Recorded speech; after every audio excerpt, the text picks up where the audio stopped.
Garçom é humilhado por noiva de empresário, mas ele guardava um segredo, que deixa ela arrependida.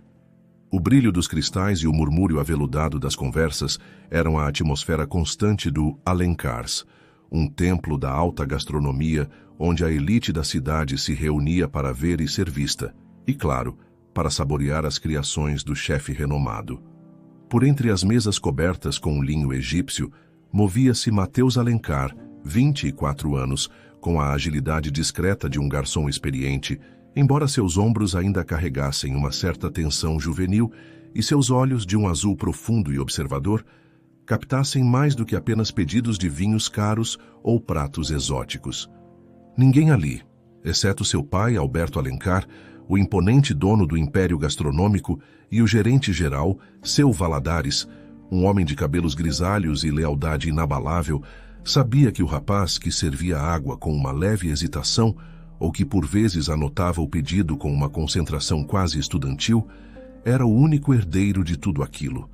A ideia fora de Alberto, um homem que construíra seu nome com suor e farinha, e que acreditava piamente que liderança se aprendia com as mãos na massa, não apenas com diplomas de administração pendurados na parede. Você precisa sentir o calor da cozinha, o peso da bandeja, a satisfação e a frustração de quem serve, Mateus, dissera-lhe o pai meses atrás ao propor o estágio. Precisa entender cada engrenagem desta casa, desde a mais humilde até a mais complexa, para um dia comandá-la com sabedoria e respeito. E principalmente para valorizar as pessoas que fazem o Alencars ser o que é.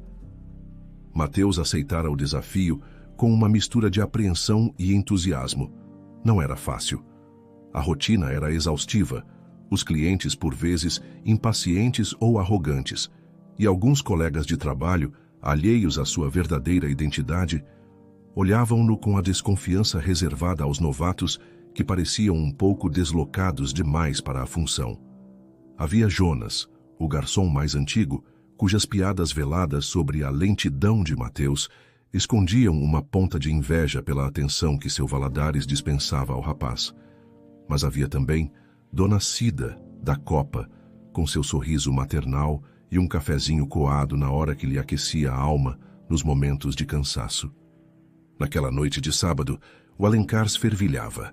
Todas as mesas estavam ocupadas. Mateus movia-se com eficiência, a bandeja equilibrada, o bloco de pedidos em mãos.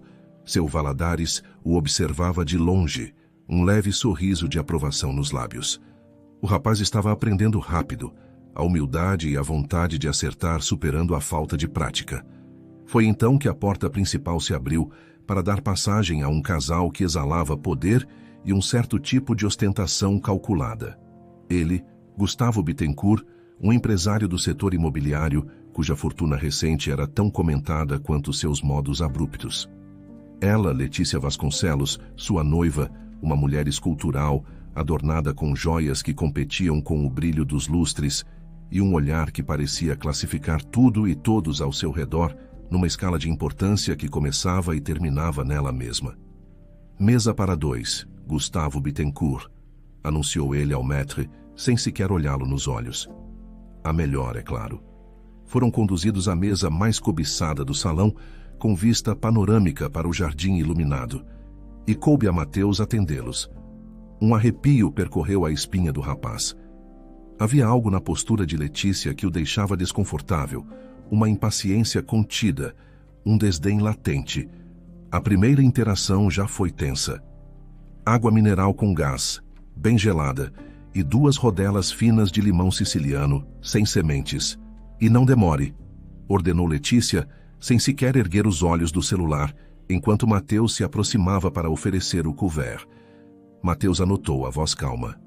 Sim, senhora. E para o cavalheiro? Gustavo, entretido numa ligação que considerava mais importante, apenas acenou com a mão, dispensando-o. Enquanto Mateus se afastava para buscar o pedido, ouviu o comentário de Letícia para Gustavo, alto o suficiente para que ele e as mesas vizinhas escutassem. Que lentidão esse garçom. Parece que está fazendo um favor. Será que não treinam essa gente direito neste lugar? Pelo preço que cobram, o serviço deveria ser impecável. Gustavo riu, desligando o telefone. Calma, meu amor. São apenas serviçais. Não espere muito. O importante é a comida e o status de estarmos aqui. Mateus engoliu em seco, sentindo o rosto esquentar. Voltou com a água, servindo-a com o máximo cuidado. Mesmo assim, uma minúscula gota resvalou da jarra para a toalha imaculada. Um deslize imperceptível para a maioria, mas não para Letícia. Seus olhos de águia cravaram-se na pequena mancha úmida. Mas você é cego ou apenas incompetente? Sibilou ela, a voz subindo uma oitava. Acabou de manchar a toalha. Isso é linho puro, sabia? Ou gente como você nem sabe o que é isso? Mateus empalideceu. Mil perdões, senhora. Foi um acidente. Providenciarei a troca da toalha imediatamente. Ah, claro que vai. E espero que seja mais rápido do que foi para trazer uma simples água. Francamente, Gustavo, este lugar já teve dias melhores. Contratando qualquer um. A humilhação pública fez com que vários olhares se voltassem para a mesa. Mateus sentia o peso da curiosidade e do julgamento alheio. Seu Valadares aproximou-se discretamente. Algum problema, senhora Vasconcelos? Problema? Este seu funcionário é o problema? Desajeitado, lento e insolente, atacou Letícia, gesticulando com indignação. Peço desculpas em nome da casa, senhora. Mateus é um funcionário novo, mas dedicado. Tenho certeza de que fará o possível para atendê-la bem. Letícia soltou uma risada ferina. Dedicado. Parece mais um coitado que não serve para nada melhor na vida. Olhe para ele. Essas mãos. Essa postura. Não tem o menor jeito para um restaurante deste nível. Deveria estar lavando pratos e olhe lá. Cada palavra era uma bofetada na face de Mateus. Ele permaneceu em silêncio, a mandíbula tensa, o olhar fixo num ponto qualquer para não encontrar os olhos cruéis da mulher. Gustavo parecia se divertir com a cena, achando graça na personalidade forte da noiva. A noite prosseguiu nesse tom. Cada pedido de Letícia era uma oportunidade para uma nova crítica, uma nova humilhação. Reclamou do ponto da carne, da temperatura do vinho, da demora entre os pratos, embora Mateus e a cozinha estivessem se desdobrando para cumprir os prazos. A gota d'água, no entanto, veio com a sobremesa. Letícia pedira um soufflé de chocolate, que, por natureza, precisava ser consumido rapidamente. Ela, no entanto, distraiu-se com uma longa chamada no celular, gesticulando e rindo alto, alheia ao prato que esfriava à sua frente. Quando finalmente desligou e provou o soufflé, sua expressão se contorceu numa careta de nojo. Mas o que é esta porcaria? Está frio, borrachudo. É assim que vocês servem um soufflé aqui? Garçom. Mateus, que atendia uma mesa próxima, aproximou-se novamente, o coração já pesado pela sucessão de insultos. Pois não, senhora. Isto, ela apontou para o soufflé murcho. Você chama isto de sobremesa? É uma vergonha. Eu exijo falar com o gerente. E quero que este projeto de garçom seja demitido. Gente assim não deveria nem ter permissão para entrar num lugar como o Alencars, quanto mais para trabalhar aqui. Só pode ser piada. Aposto que nem terminou o primário. A voz dela era estridente, carregada de um desprezo que fez o próprio Gustavo se sentir um pouco desconfortável pela primeira vez. O silêncio no restaurante era quase total, apenas quebrado pelos soluços mal contidos de Letícia, que agora encenava um ultraje. Outros clientes observavam, alguns com pena de Mateus, outros com reprovação pela atitude da mulher. Jonas, o garçom mais velho, observava de longe com um sorriso maldoso, satisfeito por ver o novato protegido em maus lençóis. Dona Cida, que passava com uma bandeja da copa, lançou um olhar de pura compaixão a Mateus. Seu Valadares já se encaminhava para a mesa, o rosto uma máscara de profissionalismo tenso, quando uma voz calma, porém firme e carregada de uma autoridade inquestionável, soou atrás dele. Creio que eu posso resolver este assunto, Valadares. Todos os olhares se voltaram para a figura imponente de Alberto Alencar, que surgira como que do nada, vindo de seu escritório particular nos fundos do restaurante. Seu terno era impecável, seus cabelos prateados penteados para trás e seus olhos de um azul idêntico aos de Mateus faiscavam com uma intensidade fria que fez Letícia engolir em seco. "Seu Alencar!" exclamou Gustavo, levantando-se rapidamente, a postura subitamente subserviente. Que honra inesperada! Estávamos apenas comentando sobre um pequeno contratempo com o serviço. Alberto Alencar ignorou Gustavo por um momento, seus olhos fixos em Letícia, que tentava recompor a pose de vítima ofendida. "Contratempo, Sr. Bittencourt? Pelo que pude ouvir do meu escritório, pareceu-me mais um espetáculo de arrogância e falta de educação." Sua voz era baixa, mas cortante. Ele se virou para Letícia. "A senhora estava reclamando do atendimento e da qualificação de um de nossos funcionários, não é mesmo? Exigindo sua demissão, se não me engano." Letícia, sentindo o perigo, tentou modular a voz para um tom mais suave, quase choroso. "Sim, seu Alencar. Fui terrivelmente maltratada. Este garçom, ele arruinou nosso jantar. É um incompetente, não tem o menor preparo." Alberto Alencar ergueu uma das mãos, silenciando-a. "Preparo, senhora? Permita-me discordar. O rapaz que a serviu esta noite e que suportou suas ofensas com uma dignidade que a senhora claramente desconhece, tem mais preparo e caráter do que muitos que frequentam esta casa, ostentando fortunas de origem duvidosa." Ele fez uma pausa, deixando as palavras pairarem no ar tenso. Então, colocou uma mão no ombro de Mateus, que permanecera em silêncio, pálido, mas de cabeça erguida. "Este garçom incompetente, como a senhora o rotulou com tanto desprezo, este jovem que, segundo sua avaliação, nem terminou o primário e não serve para nada melhor na vida, chama-se Mateus Alencar. Meu filho. E o futuro diretor-geral de todo o grupo Alencar." O silêncio que se seguiu foi tão absoluto que se poderia ouvir a queda de um alfinete. Letícia Vasconcelos ficou da cor do papel. Seus lábios se entreabriram, mas nenhum som saiu. Parecia ter sido atingida por um raio. Gustavo Bittencourt olhava de Alberto para Mateus e de volta para Alberto, a incredulidade e o horror estampados em seu rosto.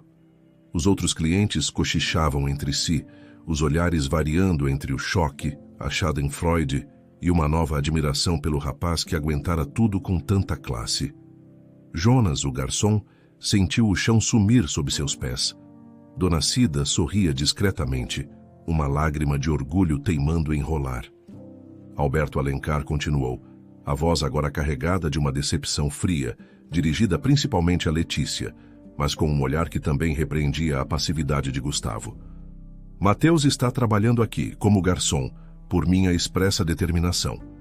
Para aprender desde a base o valor do trabalho honesto, o respeito por cada função e, principalmente, para entender que a verdadeira nobreza não está no sobrenome ou na conta bancária, mas no caráter e na forma como tratamos o próximo. Algo que, infelizmente, parece ser um conceito estranho para a senhora." Ele olhou para Mateus e seu olhar severo se abrandou com um toque de orgulho paterno. "E devo dizer, meu filho, que você passou neste teste com louvor. Demonstrou paciência, educação e um autocontrole admiráveis diante de uma provocação tão vil. Estou muito orgulhoso de você." Mateus sentiu os olhos arderem, mas não de humilhação desta vez. Era um misto de alívio, gratidão e um profundo respeito pelo pai. Letícia, finalmente recuperando a voz, tentou uma defesa patética. "Mas, seu Alencar, eu não sabia. Se eu soubesse que ele era seu filho, eu jamais... Então o problema não é ofender um ser humano, mas ofender o filho de Alberto Alencar?" interrompeu a Alberto, a ironia gotejando de suas palavras. "Sua sinceridade é comovente, senhora, mas apenas confirma o que eu já suspeitava sobre seus valores. Valadares," ele se virou para o gerente, "por favor, traga a conta da mesa do Sr. Bittencourt e pode dispensar os serviços do Mateus por esta noite. Ele merece um descanso. E a partir de amanhã começará a acompanhar o senhor em suas funções administrativas. Creio que o aprendizado no salão, por ora, atingiu um clímax instrutivo." A humilhação de Letícia era palpável. O rosto, antes arrogante, estava coberto de manchas vermelhas de vergonha. Gustavo, lívido, mal conseguia encarar Alberto ou Mateus. Ele sabia que aquele incidente teria repercussões, não apenas sociais, mas possivelmente em seus negócios, dada a influência de Alberto Alencar na cidade. Quando a conta chegou, Gustavo pagou apressadamente, sem ousar contestar nada. Levantou-se, puxando Letícia pelo braço com uma força desnecessária. Vamos embora daqui, Letícia, agora. Ela o seguiu, cabisbaixa, sob os olhares impiedosos dos outros clientes. Antes de sair, Gustavo parou por um instante e dirigiu-se a Alberto, a voz tensa. Seu Alencar, eu lamento profundamente o comportamento da Letícia. Foi inadmissível. Peço desculpas a você e especialmente ao seu filho. Alberto apenas assentiu, o olhar gélido. Não havia simpatia ali. Quando o casal finalmente desapareceu pela porta, um burburinho tomou conta do restaurante. Alberto pediu calma e desculpou-se com os demais clientes pelo incidente desagradável, garantindo que o Alencars continuaria primando pela excelência e, mais importante, pelo respeito. Muitos aplaudiram. Nos bastidores a notícia se espalhara como fogo. Os funcionários que antes olhavam Mateus com desdém ou indiferença, agora o cercavam com um misto de curiosidade, admiração e um certo temor reverencial. Jonas aproximou-se cabisbaixo. Mateus, ou melhor, seu Mateus, me desculpe por qualquer brincadeira. Eu não sabia. Mateus, sentindo um misto de cansaço e uma nova autoridade que lhe era estranha, apenas respondeu. Está tudo bem, Jonas. Mas espero que isso sirva de lição para todos nós. Respeito não se mede pelo cargo que a pessoa ocupa. Dona Cida o abraçou com carinho. Eu sempre soube que você era um menino de ouro, meu filho. Seu pai fez muito bem em te ensinar o valor das coisas dessa forma. Na semana seguinte, Mateus Alencar já não usava o uniforme de garçom.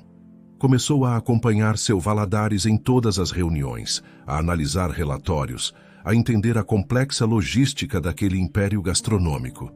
Seu olhar atento, antes focado em anotar pedidos, agora se voltava para planilhas de custos, estratégias de marketing e, principalmente, para as condições de trabalho de sua equipe. Uma de suas primeiras iniciativas, com o total apoio do pai, foi implementar um novo programa de treinamento focado não apenas na técnica de serviço, mas na valorização pessoal e profissional de cada funcionário. Criou canais de comunicação mais abertos, onde todos podiam expressar suas opiniões e preocupações sem medo de represálias. Estabeleceu uma política de tolerância zero para qualquer tipo de assédio ou desrespeito, tanto interno quanto por parte de clientes. No Alencars, declarou ele numa reunião geral com toda a equipe, cada pessoa é fundamental. Da copeira ao chefe executivo, do manobrista ao sommelier, e todos merecem ser tratados com a máxima dignidade. Clientes que não entenderem essa filosofia não são bem-vindos aqui, não importa o quão abastados sejam. A história do herdeiro disfarçado e da noiva arrogante tornou-se uma lenda urbana na cidade. Letícia Vasconcelos, diziam os boatos, teve seu noivado desfeito por Gustavo, que, envergonhado e temendo as consequências sociais e comerciais do escândalo, decidiu que a imagem dela era um passivo grande demais. Ela desapareceu dos círculos sociais, sua arrogância, finalmente, encontrando um preço amargo. Gustavo Bittencourt, por sua vez, tentou se reaproximar de Alberto Alencar, enviando presentes caros e pedidos de desculpas formais. Mas o velho empresário, embora polido, manteve uma distância fria. A confiança, uma vez quebrada de forma tão espetacular, dificilmente seria restaurada. Mateus, com o tempo, tornou-se um líder respeitado e admirado. Sua experiência na linha de frente deu-lhe uma perspectiva única, uma empatia que muitos herdeiros jamais conheceriam. Ele não era apenas o filho do dono. Era alguém que entendia o valor de uma bandeja bem servida, de um sorriso sincero, de um trabalho duro e honesto. O Alencars continuou sendo um ícone de sofisticação, mas, sob a nova influência de Mateus, tornou-se também um exemplo de respeito e valorização humana. E, por vezes, quando o movimento estava muito intenso ou algum funcionário precisava de uma ajuda inesperada, não era de todo incomum ver o jovem diretor, elegante em seu traje executivo, pegar uma bandeja e servir uma mesa com a mesma humildade e dedicação de seus tempos de garçom anônimo, pois ele aprendera, da forma mais vívida possível, que o verdadeiro valor não está no que se tem, mas em quem se é, e como se trata aqueles que cruzam o nosso caminho. E essa lição, ele sabia, valia mais do que todo o ouro do mundo.